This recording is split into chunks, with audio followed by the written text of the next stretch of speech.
Hey everybody.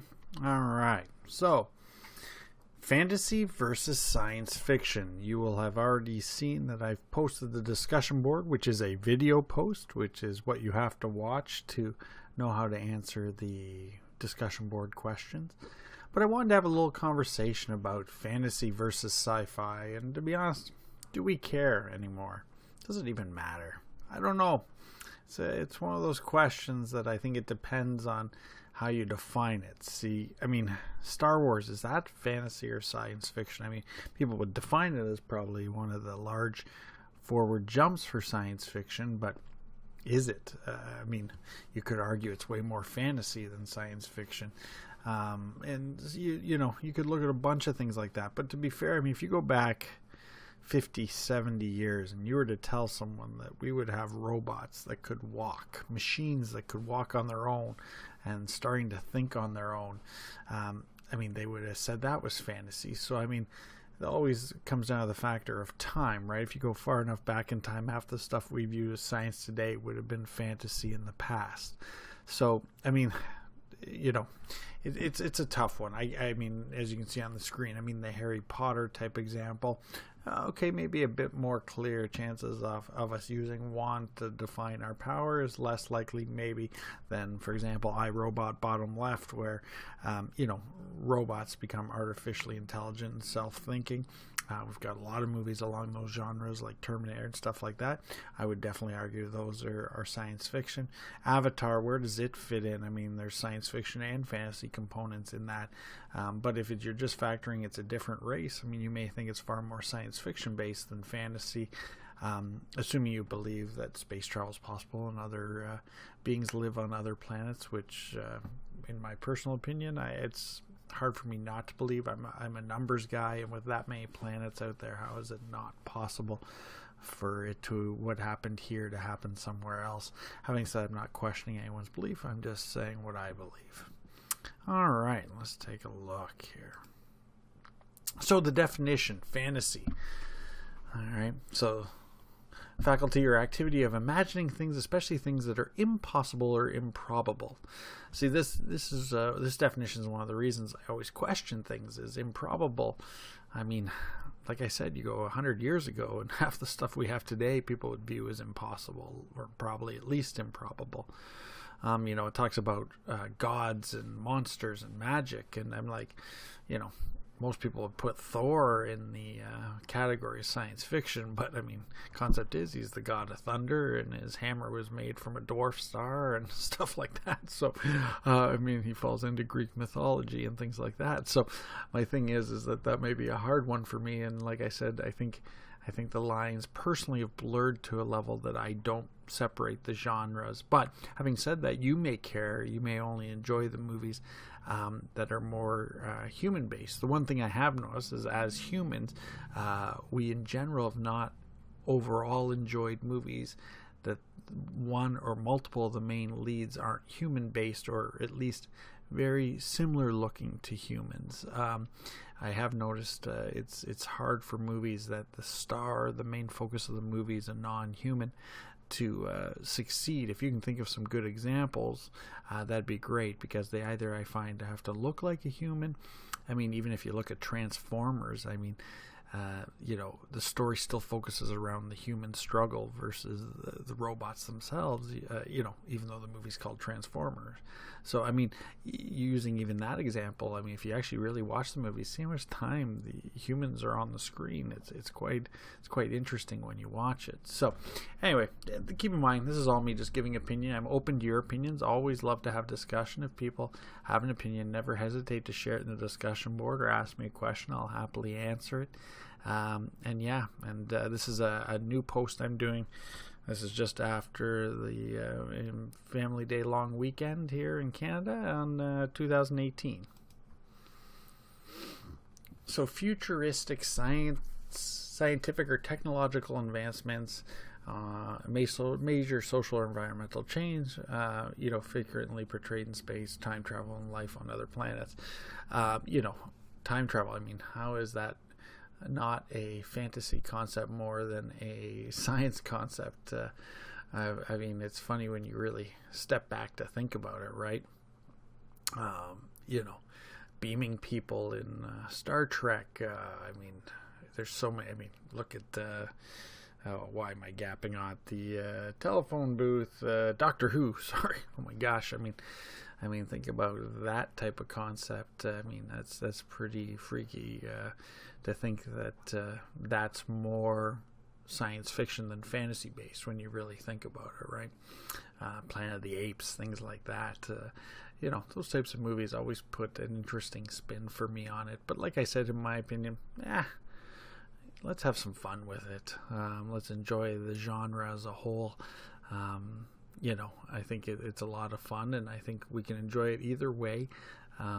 But I'd love to hear your opinions on it, because it's one of those things. If you don't mind your discussion board post, maybe just put in a little extra note, just putting whether it matters whether it's fantasy or sci-fi, and whether you think they are one genre or not. And feel free to expand why, because like I said, this is not a fixed concept as much as something that has been debated over and over again. And that's why I enjoy the Marvel movies so much. I mean, if we watch it, hopefully most of you have seen the new Avengers movie.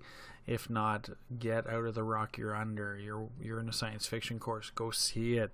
Don't shame me like this. Go see it. It's totally worth it. It's awesome.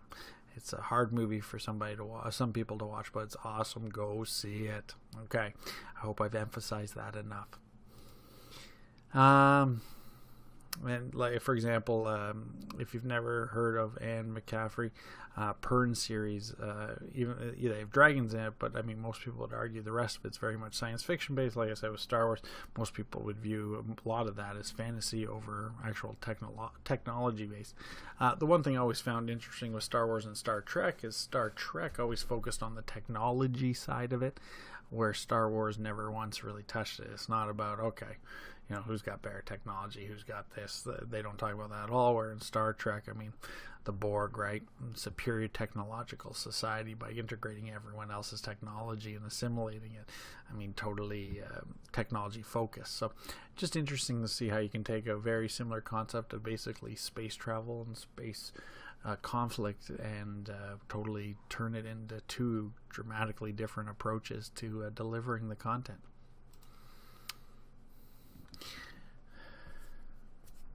So, obviously, regardless of how you exactly believe it, I like this chart because it does talk about, you know, good and evil can be in both genres.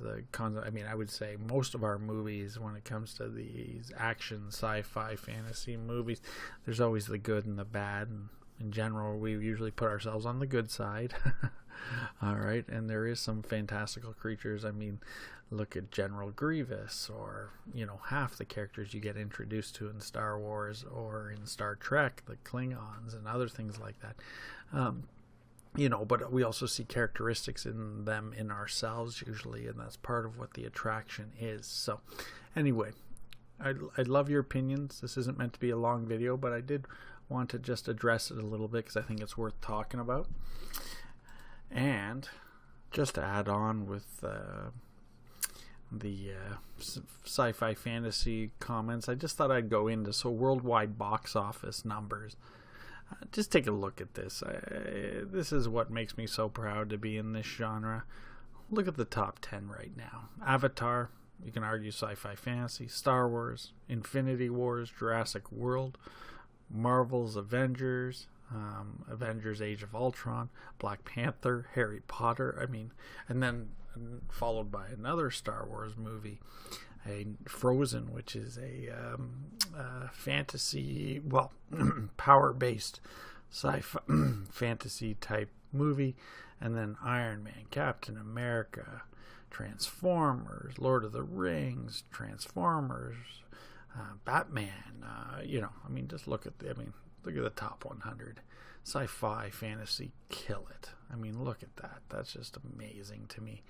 And I mean, that's just crazy.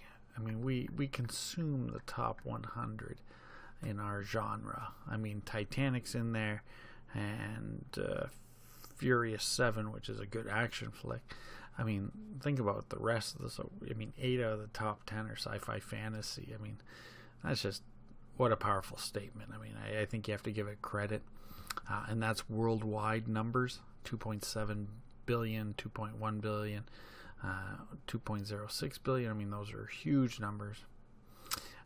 What I did want is do adjusted for inflation. So if you want to say, well, you know, there were a lot of great flicks in the past, absolutely. So let's look at that. So Gone with the Wind takes number one. It always probably will. Followed by Star Wars, the first one in the 70s. Then Sound of Music. E.T., great sci-fi fantasy movie. Then we noticed that we got Star Wars Force Awakens, Empire Strikes Back, Avatar Return of the Jedi, Jurassic Park. Now, these, keep in mind, these are, unfortunately, I haven't been able to find a good example of an all-time world factoring inflation because, of course, different countries have different inflation rates. I assume that's why they have troubles doing it. But if you look at it, it's amazing, you know, even if you go back all in time and you factor inflation, and you go back, sci-fi movies before the 70s were not very popular at all. I mean, it's amazing how many of them are still in the top ones. And what impresses me is something like Black Panther's in the top 30. And it's just released. I mean, that's impressive to me. Avengers: Infinity Wars is technically behind it because actually it didn't do as well domestically as Black Panther, but internationally it killed it. And Black Panther did over $1 billion. It's crazy. But Avengers: Infinity Wars would be higher up as soon as you go worldwide results. And actually worldwide you would see more sci-fi up here, because worldwide sci-fi has definitely been a bigger impact worldwide than it has domestically, being US and Canada area. So anyway, just wanted to share that just because I thought it was pretty cool, just to see the numbers. And hopefully you got something out of this, and hopefully you're enjoying the course. This is meant to be a lot of fun. I love it. If people have, I'd love to have debates and discussions. So if you have any questions or comments or want to ask me things, please don't hesitate. This is supposed to be fun. Let's have a great time and do it. Okay? Thanks.